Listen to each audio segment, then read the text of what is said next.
Hey y'all, and welcome back to Maker's Journey Workshop. I'm Benjamin today. I'm Benjamin Davies, and today we had an unexpected guest. And we got to do some team forging, and I got to learn some really cool tips and tricks. A friend of mine stopped by that I hadn't seen in years, that I used to see annually at the Hammer Inn up in Virginia. It was great to see him. We've recently been talking on the phone and back and forth through text projects we're working on in the shop. And he was coming through traveling, and he stopped by today, and we got to do some team forging, which I'm gonna show you a little bit of here in a second.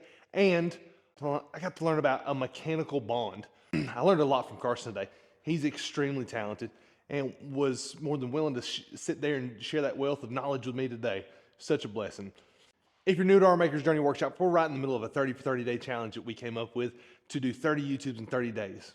What's more important to me than anything else is each one of those videos needs to bring value, not just for the sake of me being on camera. I think that would be silly. And so today didn't go at all like I planned, but it was a great day and I got a lot of value from it, which I'm going to share with you right now. In this next bit, you'll see Carson and I doing some team striking. I've been working on a project that we're going to talk about more around the end of our 30 for 30 challenge. I've been making one of these guys every day, little thumbtacks. And today we beat out, Carson and I beat out 7 and 8. Here's number 8. Sent 7 home with Carson. Got a nice little collection of these guys so far. And if you've been paying attention, I've been putting little Easter eggs in some of these videos. All right, this next scene might be disturbing to some of those who are pretty purist about forging. Our channel, if you've not watched one episode yet, it's all about can-do, make it happen workarounds. So we're going to be team striking in this anvil that's not mounted to the ground and is way undersized. But my point is, behind this is, you can make it happen. And so that's what our channel is all about. If that bothers you, we appreciate you stopping by. For the rest of you can-do, make it happen makers, let's get after it.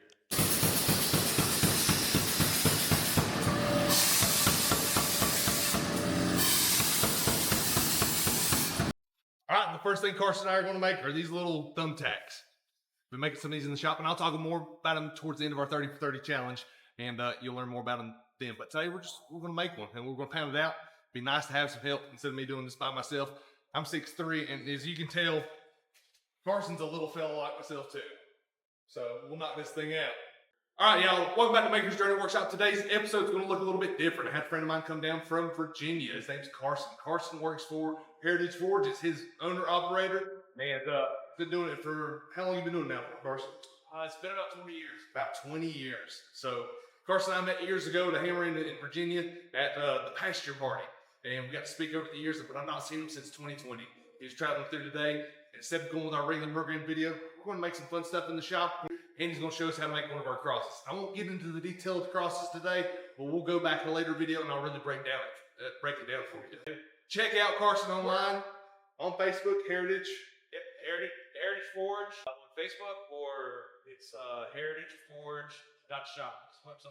Check him out. He makes awesome war hammers, brilliant knives, hooks. What other items am I leaving out there? Really? A lot of it's all ornamental work. We do quite a bit of hooks. We do quite a bit of Renaissance, medieval weaponry. A lot of axes, a lot of hatchets, a lot of war hammers, that kind of stuff. We're going to play and have a good time today. We're going to try to capture some content for you, and that way hopefully you can get inspired. One of the things we're going to be making today is a cross. I'm going to make it side by side with them. Like I said, we'll go back and break this down in detail later, but this is the first time probably since we've been in that shop I've had the opportunity to forge and hammer with a friend. I'm really excited about that, and so we're going to break it up. We're going to have a good day. We're going to share that with you. Thank y'all for joining us. We take our time, but we need to be mindful like where you're at. I have to make sure I don't get a vice or something.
8. Got something in the water right. Yeah, we're there. Heard it. I've got some 3/4 and 1 inch drops over there. I'll just take them and punch them like a chisel. Yeah. See if that gets in the frame. Carson and I had a blast forging out those nails. And I'll be honest, I've been forging those out by myself. It was nice to have a helping hand. We both mislicked once or twice, but we're hitting a moving target with a sledgehammer because that thing kept rocking and rolling and wobbling. We had a great time. It was the most fun. Next up, Carson makes this really cool piece. It's a Celtic cross. And it's got this mechanical joint in it. So there's no rivets in this guy yet. We're gonna go back and we're gonna show you how to make this guy, and we'll end up putting rivets in it, but it's got a mechanical bond, which means like, even though it wiggles a little bit, everything's got a jog in it and it doesn't want to come loose. I'm sure if you really wanted to wrestle, you could, but it's a really cool piece, and Carson made it look super easy today as he was breaking this down for me. I'm gonna share an upcoming video how to make this guy. We'll add some detail to it. We'll throw some rivets in it and really jazz it up. But such a fun piece, and he broke it down really easy. The way Carson explained it, says this can definitely be a beginner's project. Bending metal on the flat like that, super hard. It's easy to bend round, it's easy to bend square, but when you're doing it wide ways, oh, it's so difficult. And we were able to achieve, not perfect, but near perfect circles on the horn of an anvil. Carson, man, he taught me just one little trick that made all the difference in the world for getting that circle nice and clean. I tried to go through and get some bits, and I'll make sure I incorporate them in the video that's coming up. But here's some highlights of today's forging. And we're going to work. And I'm going to stay on the same spot. I'm not going to change. I'm not going to chase it. Just stay right the whole time. We're true enough. It looks a lot better. A lot more cement. All that knob is gone. And that wasn't us chasing around the horn. We're just in that same spot as we move. If there's an air gap, it flaps it, and if there's not an air gap, it skips it. Man, that's pretty cool. Oh!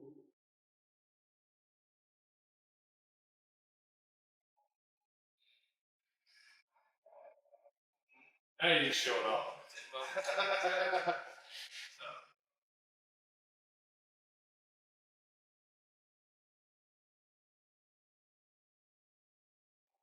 I'm gonna be making rings all week. Right, set. Oh, you got it. Yeah. The trick is catching it. Yeah. You spin around and catch it all in one move, and you look set. Yeah. But that's the ring. That's it. I like that. Show me shit to go with it. So just rotate and try to hit the same spot every time. And try to keep it at the same time. And you can see the gap. You're trying to put that gap there. Yep. Just bring it around. Yep.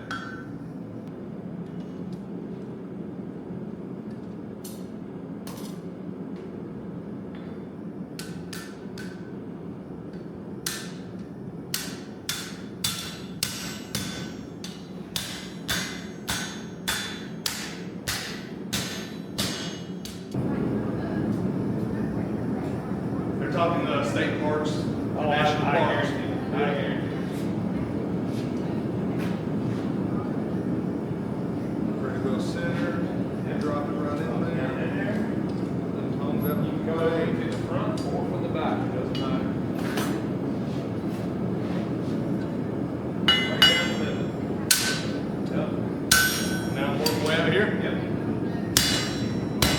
Now a little more.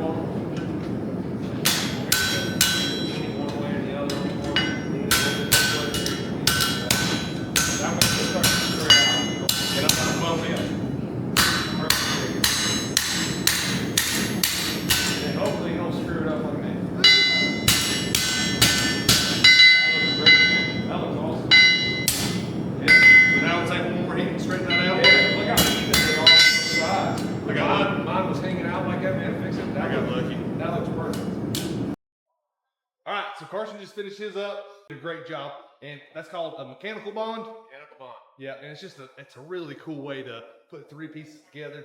They're a little bit loose in there, but they're not going to separate.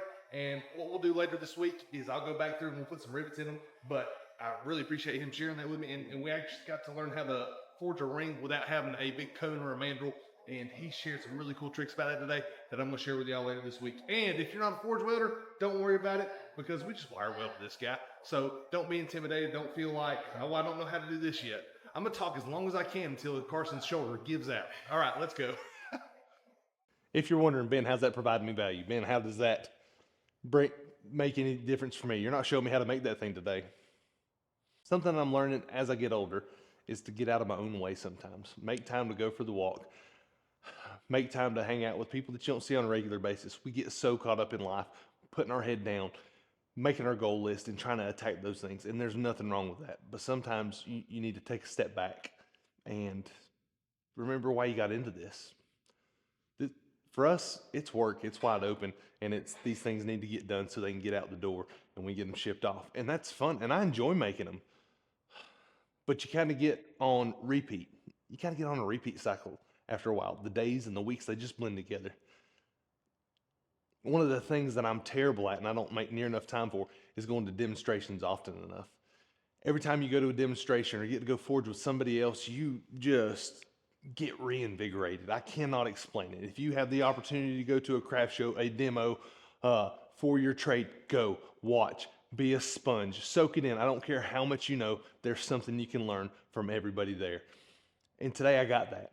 And so that's what I want to pass on to you. So we got a lot of things out of today. I got reinvigorated. I got excited. I'm pretty excited right now. The past week, and I mean, it has just been full steam ahead.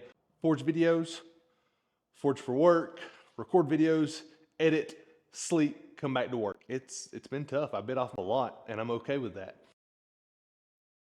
So the value I take from today that we're sharing here this evening, I got to learn some things that I didn't know because I kept my mind open. I had a great time catching up with a friend and forging with them. I don't get to do that often. There's not a whole lot of blacksmiths in the world that I know of. I mean, you see plenty of us on the internet, but every time I meet somebody, if they know another blacksmith, hey, do you know so-and-so? You know, he's scruffy, has a beard too. It's like we should all know each other. We don't. Most of us hide out in our shops and we forge away trying to make a living. And that's it. And so today was such a blessing. So I got to learn several things. I got to learn a little bit.